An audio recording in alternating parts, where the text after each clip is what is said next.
મારો સંબંધ કાર્તિક સાથે જેવો નક્કી થયો અને મેં કાર્તિકના નામની વીંટી પહેરી, તે જ રાત્રે મને કાર્તિકનો કોલ આવી ગયો.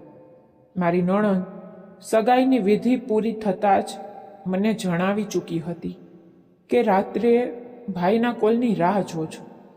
આ સાંભળીને મારા દિલના ધબકારા વધી ગયા હતા. મેં મારી નણંદને દબાયેલા શબ્દોમાં કહ્યું પણ ખરું કે અમારે ત્યાં લગ્ન પહેલાં મંગેતર સાથે ફોન પર વાત કરવી સારી નથી માનવામાં આવતી. હકીકતમાં અમારો પરિવાર ખૂબ જ જૂના વિચારોનો હતો, પરંતુ મારી નણંદે મારું એક ન સાંભળ્યું અને કહેવા લાગી, ભાઈનો ઈરાદો તો તને પોતાના હાથે વીંટી પહેરાવાનો હતો, પણ તારી મમ્મીએ આ વાત પર વાંધો ઉઠાવ્યો તો અમે લોકોએ કંઈ ન કહ્યું. હવે તો તે મારા ભાઈના નામની વીંટી પહેરી લીધી છે, એટલે હવે વધારે નખરા ન કર. મારી નણંદ મારી જ ઉંમરની હતી અને ખૂબ જ જલ્દી મારી સાથે ભળી ગઈ હતી. રાત્રે જ્યારે હું રૂમમાં સૂવા માટે લેટી ત્યારે મારા મોબાઈલ પર એક અજાણ્યા નંબર પરથી કોલ આવવા લાગ્યો. નંબર જોઈને મારા દિલના ધબકારા વધ્યા હતા, કારણ કે મારી નણંદ મને પહેલાં જ કહી ચૂકી હતી કે રાત્રે ભાઈનો ફોન આવશે અને વાત કરી લેજો. મેં અચકાતા ફોન ઉપાડ્યો તો સામેથી અવાજ એક છોકરાનો હતો. કહેવા લાગ્યો, હું કાર્તિક વાત કરી રહ્યો છું. કાર્તિકનું નામ સાંભળતા જ શરમથી મારી નજર ઝૂકી ગઈ હતી. સંબંધ જ કંઈક એવો હતો. પહેલાં તો તેને મારા હાલચાલ પૂછ્યા. મેં બસ જી ઠીક છું કહીને વાત ટૂંકાવી દીધી હતી, પરંતુ કાર્તિકે તરત જ મારી સાથે ફ્રી થવાની કોશિશ શરૂ કરી દીધી હતી. કહેવા લાગ્યો, તારો ફોટો જોઈ રહ્યો હતો જે મોબાઈલમાં મારી નાની બહેન રિયાએ ખેંચ્યો હતો. સગાઈની વિધિ વખતે મારી નણંદ રિયા ઘણા બધા ફોટા પોતાના મોબાઈલમાં પાડીને લઈ ગઈ હતી. કાર્તિકના મોઢે આ સાંભળીને હું સમજી નહોતી શકતી કે મારે તેની વાતનો શું જવાબ આપવો જોઈએ. અમારે ત્યાં તો છોકરા છોકરીની દોસ્તીને ખૂબ જ ખોટી માનવામાં આવતી હતી અને અમે અમારી એ મર્યાદામાં રહેતા હતા. ક્યારેય કોઈ છોકરા સાથે ફ્રી થવાની કોશિશ નહોતી કરી અને ન તો કોઈ મિત્ર બનાવ્યો હતો. અહીં સુધી કે અમે તો અમારા ભાઈઓ સાથે પણ વધારે ફ્રી નહોતા રહેતા. અમારા કાકા દાદાના દીકરા કે મામા ફોઈના દીકરા અમારી સાથે મર્યાદામાં રહીને જ વાત કરતા હતા.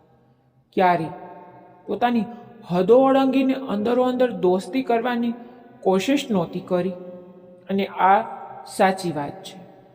સંબંધોમાં જો પવિત્રતા જળવાઈ રહે તો સંબંધો ખૂબ જ સુંદર લાગે છે. મેં આવા જ વાતાવરણમાં ઉછેર મેળવ્યો હતો અને મોટી થઈ હતી, પરંતુ કાર્તિક તેનાથી બિલકુલ ઉલટો હતો. જે વાતો તેને મારી સાથે કરી મારા કાન સુધી લાલ થઈ ગયા હતા. કહેવા લાગ્યો, તારા એક ફોટાને મેં ચૂમીને મારા હૃદય સરસો લગાવ્યો છે. અને આ સાંભળીને તો હું પૂરી રીતે છટપટાઈ ગઈ હતી. ભલા આ પણ કોઈ કહેવાની વાત હતી? પછી તે કહેવા લાગ્યો, શું વાંધો હતો જો તારી મમ્મીએ મને એક તક આપતી કે સગાઈની વીંટી હું તને મારા હાથે પહેરાવત?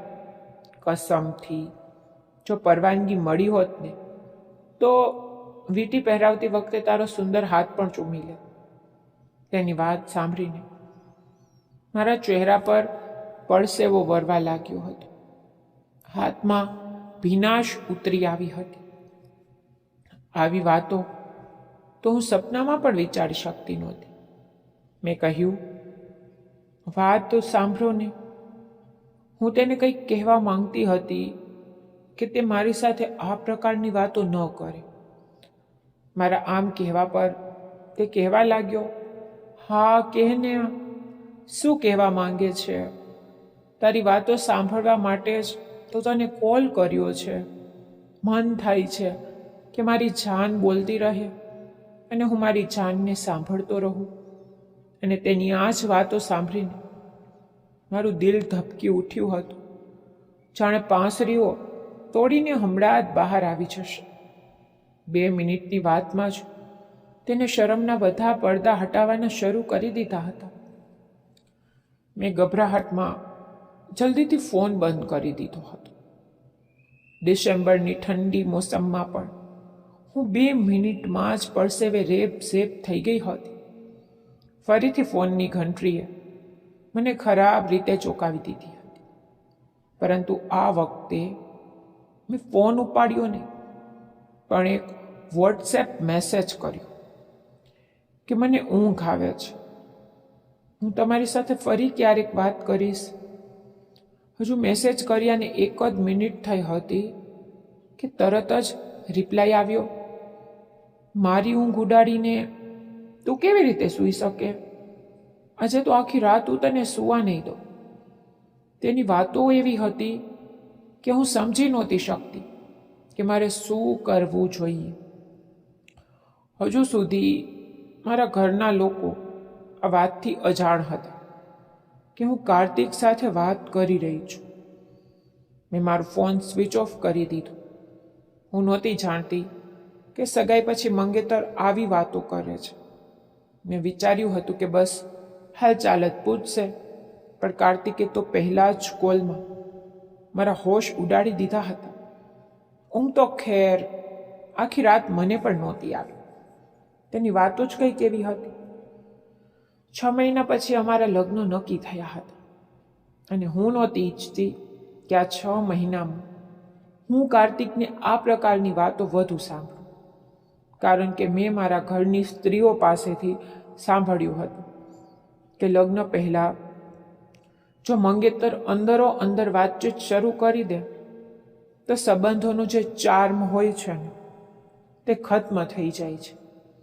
લગ્ન પહેલાં જો મંગેતર મળવાનું શરૂ કરી દે તો આ સંબંધો સીમાઓ રંગી જાય છે અને લગ્ન પહેલાં જ તેમની વચ્ચે સંબંધો પણ બંધાઈ જાય છે અને આવા સંબંધો લાંબુ ટકતા નથી અને લગ્ન થતાં પહેલાં જ તૂટી જાય છે.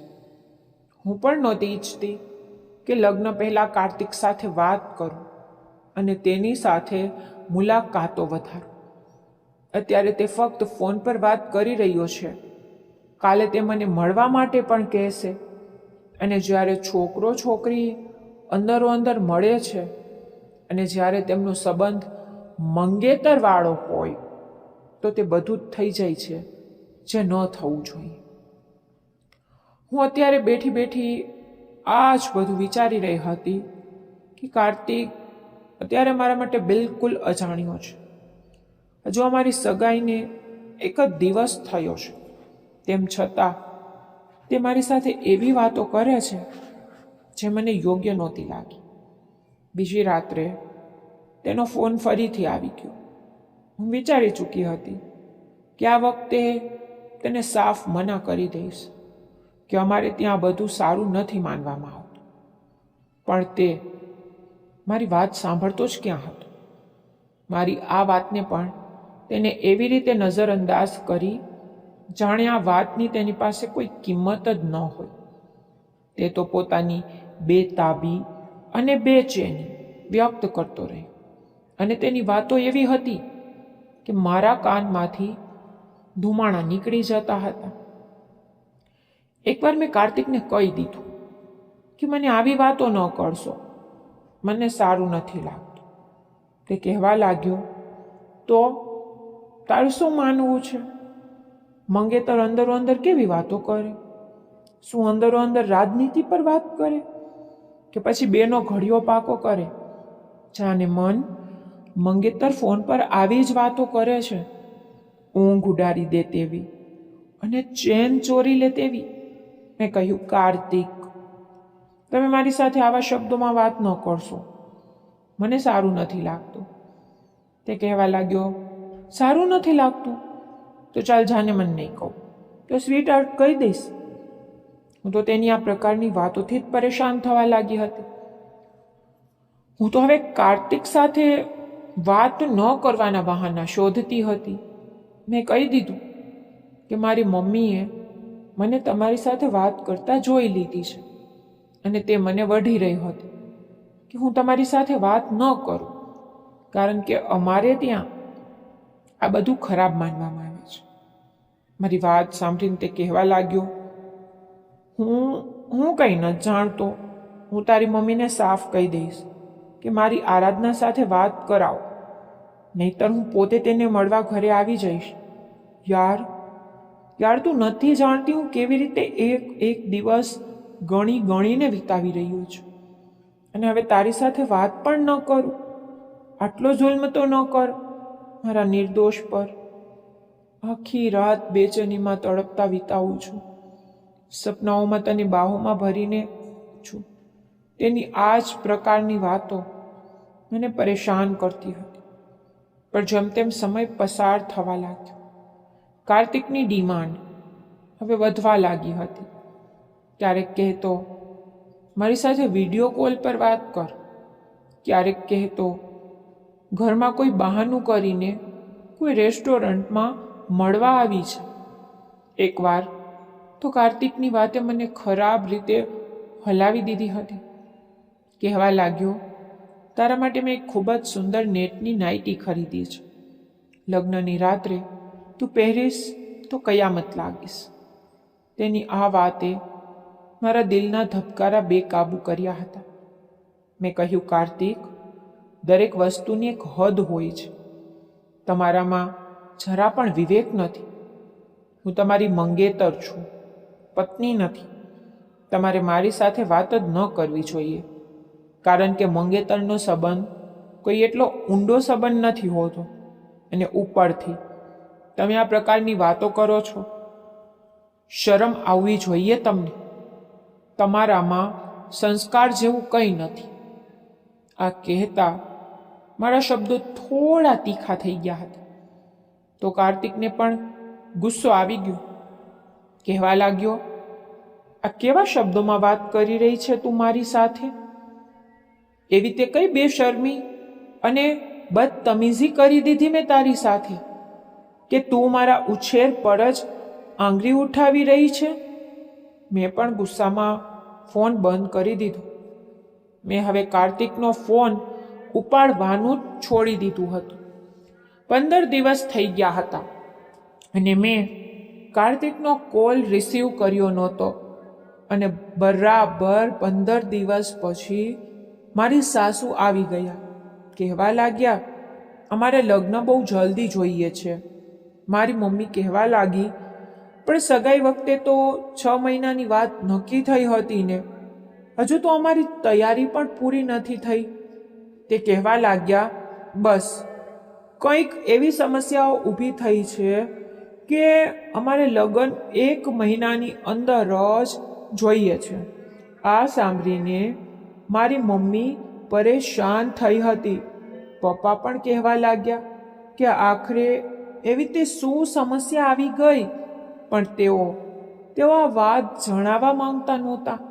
પણ મને સમજતા વાર ન લાગી કે આ બધું કાર્તિકે કહ્યું છે.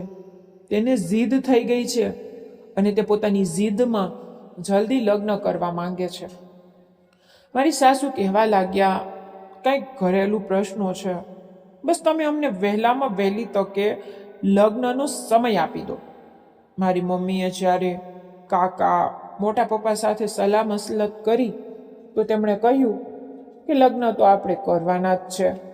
જો તે લોકો પોતે આટલી ઈચ્છા બતાવી રહ્યા હોય તો તેમની કંઈક સમસ્યાઓ હશે, તો જલ્દી લગ્ન કરી લો. મારા પપ્પાએ પણ આ વાત પર સંમતિ આપી હતી. ત્યારબાદ કાર્તિકનો મને કોલ આવ્યો નહોતો. 1 મહિનાનો સમય પણ ખૂબ જ ઝડપથી પસાર થઈ ગયો અને મારા લગ્નનો દિવસ પણ આવી પહોંચ્યો. પણ જ્યારે મને મંડપમાં કાર્તિક સાથે બેસાડવામાં આવી ત્યારે મેં જોયું કે કાર્તિકનો મૂડ ખૂબ ખરાબ હતો. હું એ સમજી નહોતી શકતી કે આખરે તેને શું થયું છે. જેવી હું વિદાય થઈને મારા સાસરે પહોંચી મને કાર્તિકના રૂમમાં બેસાડવામાં આવી.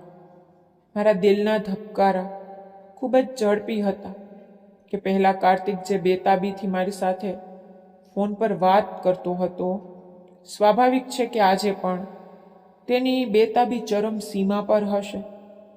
જેવો તે રૂમમાં દાખલ થયો, રૂમનો દરવાજો બંધ કરીને લોક કર્યો હતો અને મારું દિલ જાણે કોઈએ મુઠ્ઠીમાં દબાવ્યું હોય તેમ ધક ધક થતું હતું.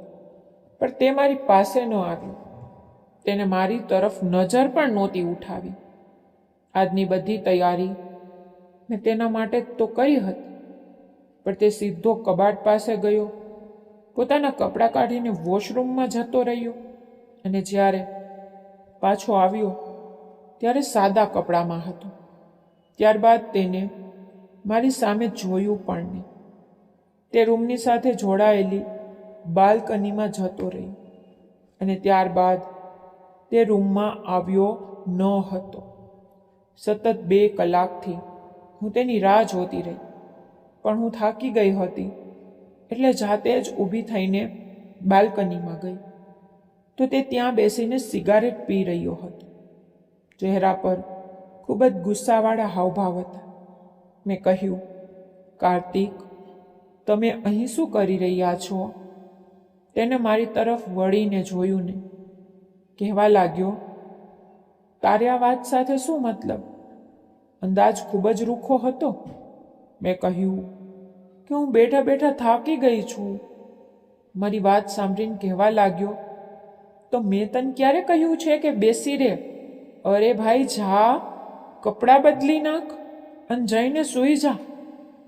આ વાત સાંભળીને મારું મગજ પૂરી રીતે ચક્રાયું હતું. મને ગુસ્સો પણ આવવા લાગ્યો હતો. હવે હું એટલી પણ બેશરમ નહોતી કે પોતાના મોઢેથી કહું કે હું તો તમારા માટે તૈયાર થઈને બેઠી છું અને આ સમયે તમારી પત્ની છું અને આજની રાત આપણી રાત છે. લગ્ન પહેલાં તો તે મોટી મોટી બેતાબીઓ બતાવતો હતો અને હવે પણ હું કહી શકી નહીં. હા, પણ એ જરૂર હતું કે આજે મારી ઈચ્છા હતી કે તે મારા વખાણ કરે, પોતાના પ્રેમનો ઇઝહાર કરે. હું પાછી રૂમમાં આવી, કબાટમાંથી મારો સાદો ડ્રેસ કાઢ્યો અને બદલીને સૂઈ ગઈ. પણ મને ઊંઘ નહોતી આવતી. 1 કલાક પછી કાર્તિક પાછો આવ્યો અને મારી બાજુમાં સૂઈને તેણે લેમ્પ ઓફ કરી દીધો. મને પોતાની તરફ ખેંચીને પોતાની બાહોમાં ભરી લીધી, પણ મને એક શબ્દ પણ બોલ્યો નહીં. તેને પતિ હોવાનો હક વસૂલ કર્યો હતો, પણ મને એક પણ શબ્દ બોલ્યા વગર.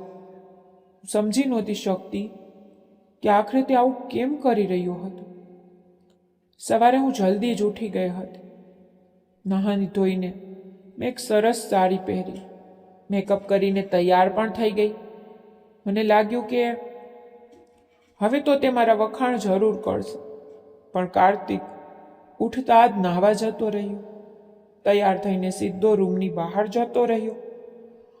અત્યાર સુધી તેને મારી સાથે કોઈ વાત કરી નહોતી.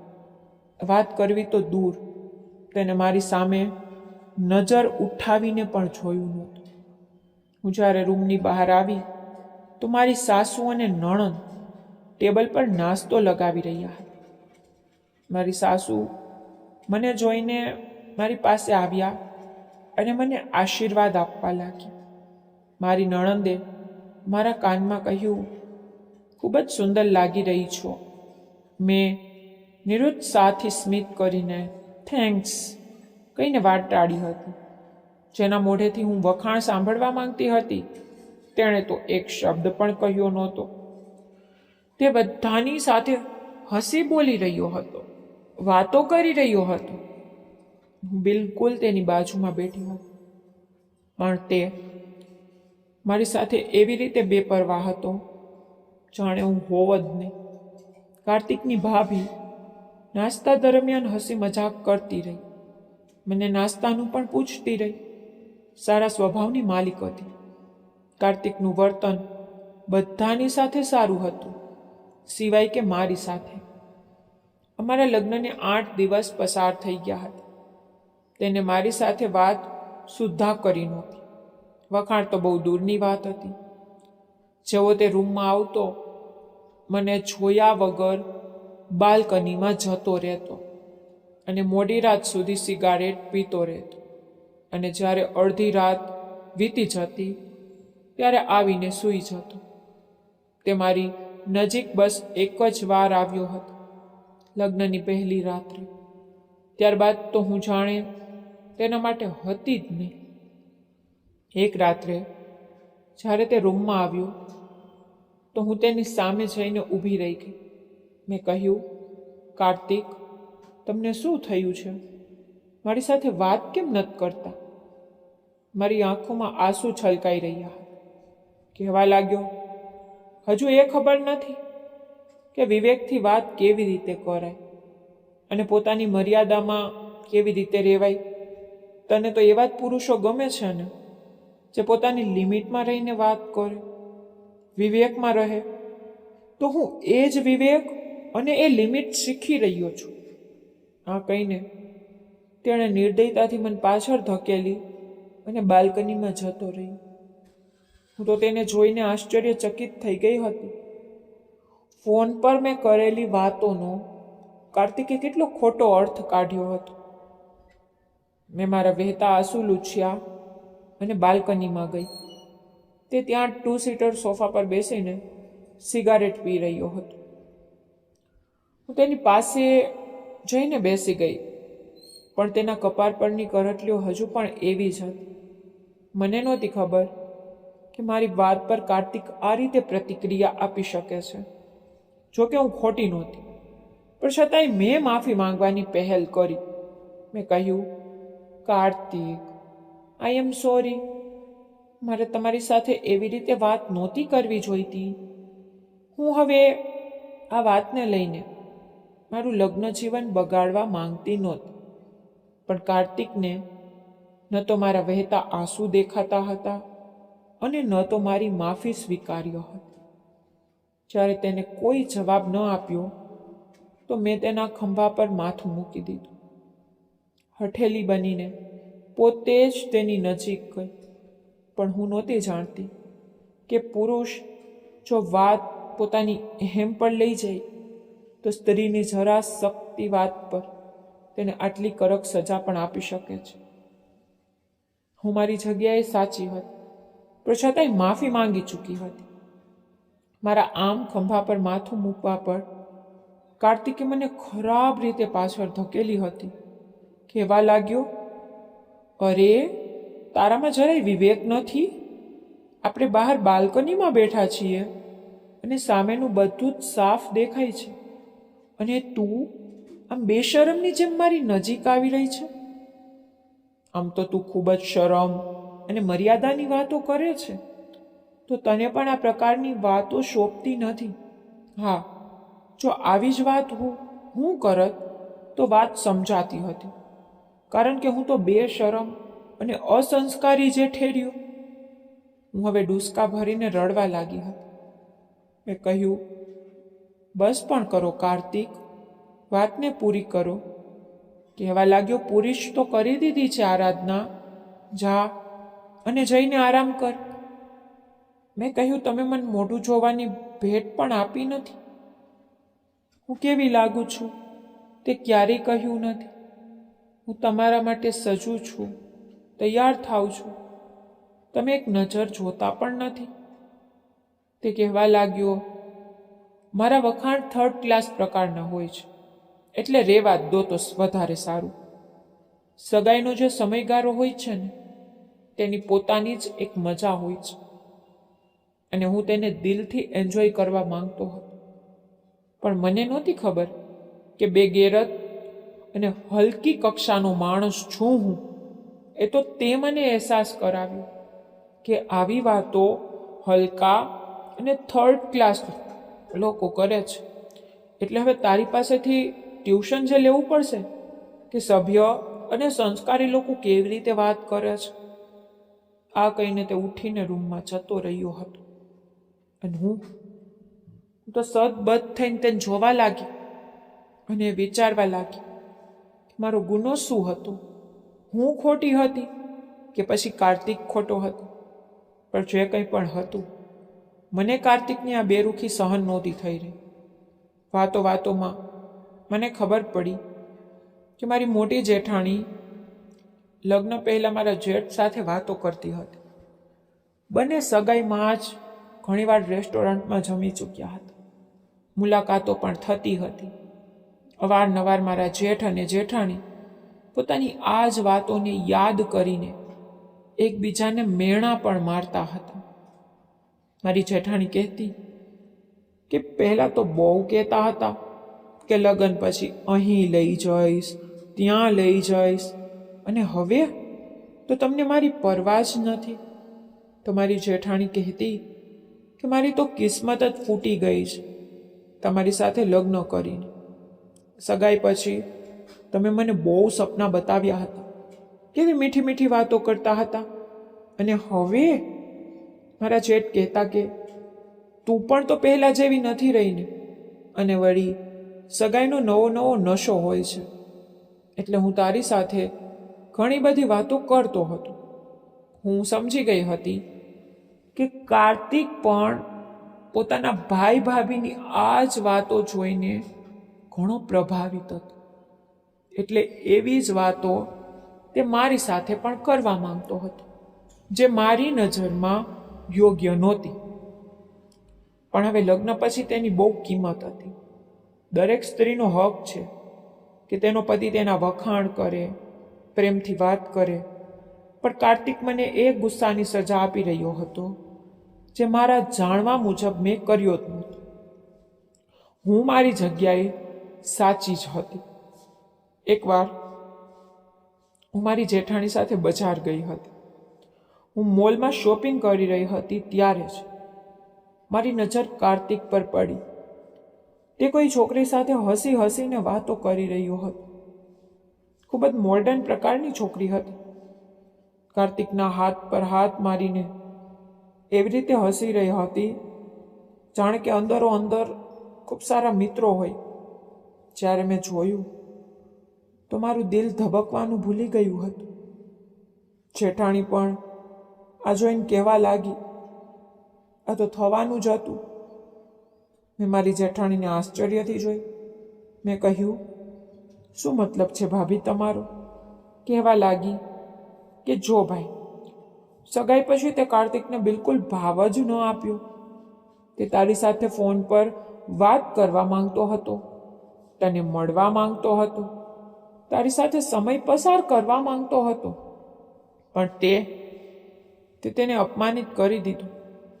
જો પતિ બન્યા પછી પુરુષનો રસ સ્ત્રીમાંથી બિલકુલ હટી જાય છે.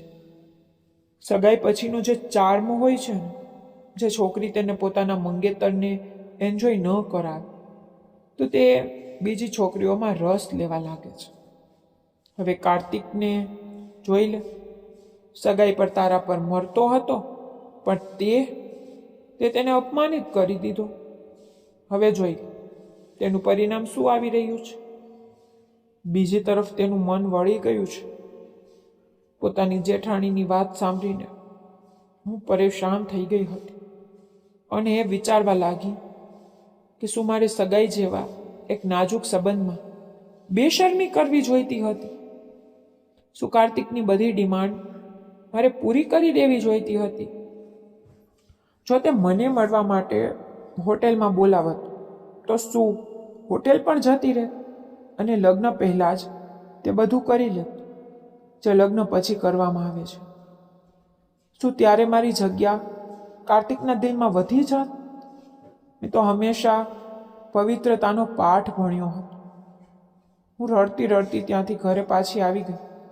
મેં વિચારી લીધું હતું કે આજે કાર્તિક સાથે અંતિમ વાત કરીશ. જ્યારે તે ઘરે આવ્યો તો ખૂબ ખુશ હતો. મેં કહ્યું, કોની સાથે ફરી રહ્યા હતા? મારી વાત પર તે થોડો હેરાન થયો, હસવા લાગ્યો, બોલ્યો, યુનિવર્સિટીની એક છોકરી મળી ગઈ હતી, બસ તેની સાથે થોડી વાર એન્જોય કરી લીધું. હવે અમારા જેવા બદતમીઝ તો આવા જ હોય ને. તારા જેવી સમજદારી ન હોય, નહીતર પોતાના ક્લાસમેટ સાથે વાત જ ન કરો. મેં કહ્યું, તમે સાચું કહી રહ્યા છો. મારે પણ એવું જ થઈ જવું જોઈએ. હું પણ યુનિવર્સિટીમાં છોકરાઓ સાથે ભણતી હતી, પણ મારા મા બાપની એ ભૂલ હતી કે તેમણે મને આપણી સભ્યતા, સંસ્કૃતિ અને શરમ મર્યાદાનો પાઠ ભણાવીને ત્યાં મોકલી હતી. મેં કોઈ પણ છોકરા સાથે નકામી વાત નથી કરી, કારણ કે મને એ જ શીખવવામાં આવ્યું હતું કે હંમેશા પોતાની આબરૂની રક્ષા કરવી, પોતાની હદ ક્યારેય ઓળંગવી નહીં. છોકરીની આબરૂ તો કાચ જેવી નાજુક હોય છે. એકવાર તૂટી જાય તો કટકા કટકા થઈ જાય છે અને તેની પીડા આખી જિંદગી રહે છે. પણ કદાચ તેઓ ખોટા હતા અને હું પણ ખોટી હતી, જે આજ સુધી પોતાની નજરની રક્ષા કરતી રહી, પોતાની જાતને છુપાવીને રાખતી રહી, એટલા માટે કે હું એ સમજતી હતી કે મારી દરેક વસ્તુ પર ફક્ત મારા પતિનો હક છે. પણ નહીં, હું તો ખોટી હતી. સાચા તો તમે છો કાર્તિક. લાઈફને એન્જોય કરતા જાણો છો તમે સ્કૂલ લાઈફ એન્જોય કરો છો, યુનિવર્સિટી લાઈફ એન્જોય કરો છો, અહીં સુધી કે સગાઈ પછીની લાઈફ પણ, જે મેં તમારી બગાડી નાખી. મારે પણ આ જ કરવું જોઈતું હતું ને. યુનિવર્સિટીના છોકરાઓ સાથે હસી હસીને વાતો કરવી જોઈતી હતી. પોતાની જાતને છુપાવાને બદલે બતાવવી જોઈતી હતી. જો હું એવું કરત તો આજે મારા પણ ઘણા છોકરા મિત્રો હોત, જે ક્યારેક મને કોઈ મોલમાં મળી જાત તો હું પણ ખૂબ એન્જોય કરત અને મને તેમની સાથે દરેક પ્રકારની વાત કરવાની આદત હોત. તો કદાચ સગાઈ પછી તમારી દરેક વાતનો હસી હસીને જવાબ આપી શકત. સગાઈ પહેલાં જ પોતાની શરમ મર્યાદા નેવે મૂકીને તમારી સાથે સંબંધ બંધાય. કાશ મેં મારી સભ્યતા અને સંસ્કારને મહત્વ ન આપ્યું હોત. અરે સમાજને જોયો હોત, તેને મહત્વ આપ્યું હોત. બિલકુલ તમારી છે. આ કહીને હું મારી જગ્યા પર જઈને સૂઈ ગઈ હતી અને મારી સાઈડનો લેમ્પ ઓફ કરી દીધો હતો. પણ કાર્તિકની સાઈડનો લેમ્પ ચાલુ હતો. તે બેડના ટેકે બેસીને ન જાણે શું વિચારી રહ્યો હતો, પણ મને ઊંઘ આવવા લાગી હતી અને થોડી વારમાં હું સૂઈ ગઈ હતી. બીજા દિવસે કાર્તિકના યુનિવર્સિટીના કેટલાક મિત્રો ઘરે આવ્યા હતા. જ્યારે મેં જોયું તો એક સરસ ફેન્સી સાડી કાઢી અને ખૂબ મેકઅપ કર્યું. પોતાના લાંબા કાળા વાળ પણ ખુલ્લા છોડી દીધા. સાડી નેટની હતી અને બ્લાઉઝ પણ સ્લીવલેસ જ પહેર્યું હતું. પોતાની જાતને છુપાવવાની બિલકુલ કોશિશ નહોતી કરી. ખૂબ જ ફ્રેન્ડલી અંદાજામાં હું ડ્રોઈંગ રૂમમાં દાખલ થઈ હતી. હેલો એવરીવન કહીને મેં કાર્તિકની સાથે તેના તમામ ક્લાસમેટ્સનું પોતાની તરફ ધ્યાન ખેંચ્યું. પોતાની સુંદરતાથી તો હું સારી રીતે વાકેફ હતી. તેઓ તો બધા મને જોઈને જ થોડીવાર માટે આંખ પટપટાવવાનું ભૂલી ગયા હતા. પણ સૌથી વધુ જીવ કાર્તિકનો નીકળ્યો હતો. હું ખૂબ જ અદાથી ચાલતી કાર્તિકની બાજુમાં આવીને ઊભી રહી ગઈ. મેં કહ્યું, મારો પરિચય નહીં કરાવો તમારા મિત્રો સાથે. કાર્તિકને કદાચ મારી પાસેથી આવા વર્તનની આશા નહોતી. તે તો ઠીકથી હેરાન પણ નહોતો થઈ શકતો. જ્યારે મેં કહ્યું, ચાલો કંઈ વાંધો નહીં, હું પોતે જ મારો પરિચય આપી દઉં છું. મેં તેના મિત્રો તરફ મારો હાથ લંબાવ્યો હતો.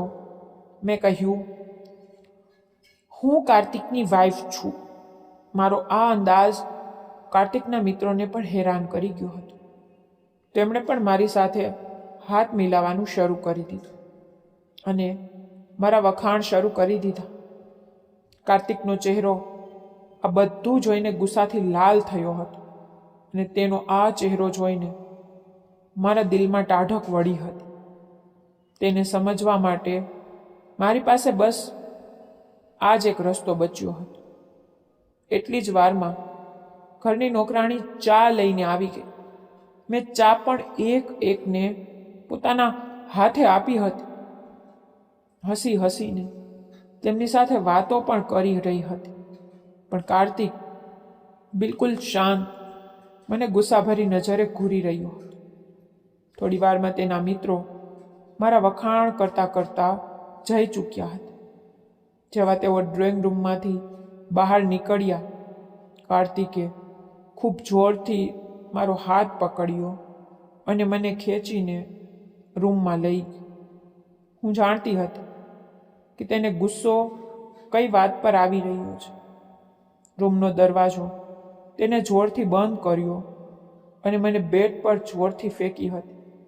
કહેવા લાગ્યો, આ શું બદતમીઝી હતી જે તે કરી છે? તારે શું જરૂર હતી તેમની સામે આ પ્રકારના કપડાં પહેરવાની અને આટલી બધી ફ્રી થવાની?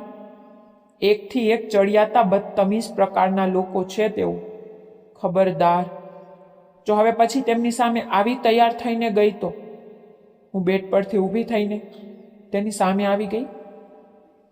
મેં કહ્યું, કેમ તેમની સામે તૈયાર થઈને ન જાઓ? મારે પણ તો મારી લાઈફ એન્જોય કરવી જોઈએ ને. મને બહુ સારું લાગ્યું. ઘણા દિવસથી વખાણ સાંભળવા નહોતા મળ્યા. આજે તમારા મિત્રોએ મારા બહુ વખાણ કર્યા છે. આ સાંભળતા જ કાર્તિકને ગુસ્સાને લીધે હાલત ખરાબ હતી. મને બંને બાજુએથી પકડીને તેને ખરાબ રીતે હલાવી નાખ્યો. પત્ની છે તું અને મારી ઇજ્જત છે. જો ફરીથી તેમણે તારી સામે નજર ભરીને પણ જોયું ને તો જીવ લઈ લઈશ તેમનો. બહુ શોખ છે તને તૈયાર થવાનો, તો મારા માટે થતી રહે, સમજી? ખબરદાર, જો કોઈ પારકા સામે આવી તૈયાર થઈને ગઈ તો. મેં કહ્યું, તમારા માટે? તમારા માટે કેમ કાર્તિક?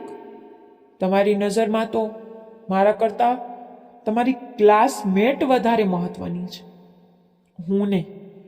મારી વાત સાંભળીને તે થોડો શર્મિંદા થયો હતો. કહેવા લાગ્યો, બસ મને તારી એ વાત ખરાબ લાગી ગઈ હતી. આઈ એમ સોરી, પણ પ્લીઝ, મને તું જેવી છે તેવી જ ગમે છે અને તેવી જ રે. મને તારી વાત હવે સમજાઈ ગઈ છે. પણ બસ, ભાઈ ભાભીને મેં તેમની સગાઈ વખતે આવી રીતે ફોન પર વાત કરતા અને રેસ્ટોરન્ટમાં મળતા જોયા હતા. એટલે મને પણ એવો શોખ થવા લાગ્યો કે જ્યારે મારી સગાઈ થશે ને તો હું પણ એવું જ કરીશ. પણ તે વાત અહીં સુધી જ પહોંચી હતી કે બહારથી લડવા ઝઘડવાનો અવાજ આવવા લાગ્યો. મારી જેઠાણીના એ જ રોજિંદા મેણા શરૂ થઈ ગયા હતા કે લગ્ન પહેલાં તો તું બહુ પ્રેમ બતાવતો હતો, હવે તારો એ પ્રેમ ક્યાં જતો રહ્યો?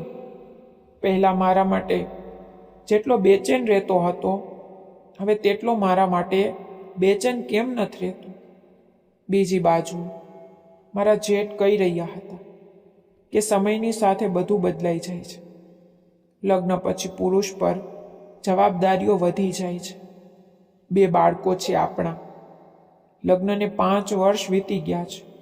હું તારા આ નખરા સહન નહીં કરી શકું.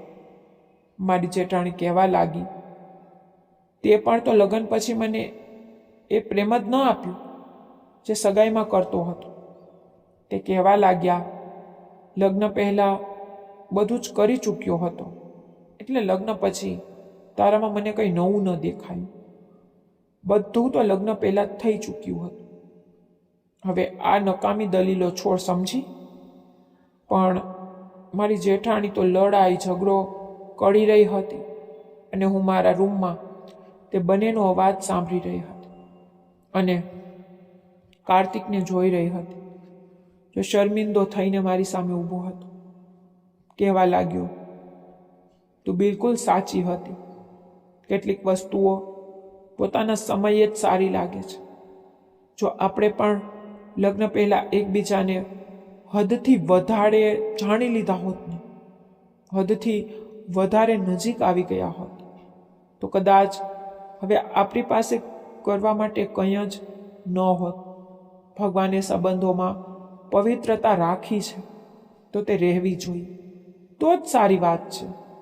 કાર્તિકે મને પોતાની બાહોમાં લેતા મારા વખાણ કર્યા કે હું બહુ ભાગ્યશાળી છું, કે મને બહુ સારી પત્ની મળી છે, કોઈ કમળના ફૂલ જેવી, જેની ચારે બાજુ ભલે ગંદકી ફેલાયેલી હોય પણ તે પોતાની જાતને ગંદી થવા દેતું નથી. કાર્તિકની બાહોમાં સમાતા મારા દિલમાં એક શાંતિ ઉતરી આવી કે યોગ્ય સમયે મેં યોગ્ય નિર્ણય લીધો અને તેના બદલામાં મને આજે એક શાંતિ અને પ્રેમભર્યું જીવન મળી રહ્યું હતું. તો મિત્રો, આજની અમારી વાર્તા તમને કેવી લાગી? જો તમને પસંદ આવી હોય તો પ્લીઝ વિડીયોને લાઈક જરૂર કરજો. રોજ એક નવી વાર્તા સાંભળવા માટે અમારી ચેનલને પણ સબસ્ક્રાઈબ કરજો. મળીએ મિત્રો આવતી કોઈ નવી વાર્તા સાથે. ત્યાં સુધી બાય બાય એન્ડ ધન્યવાદ.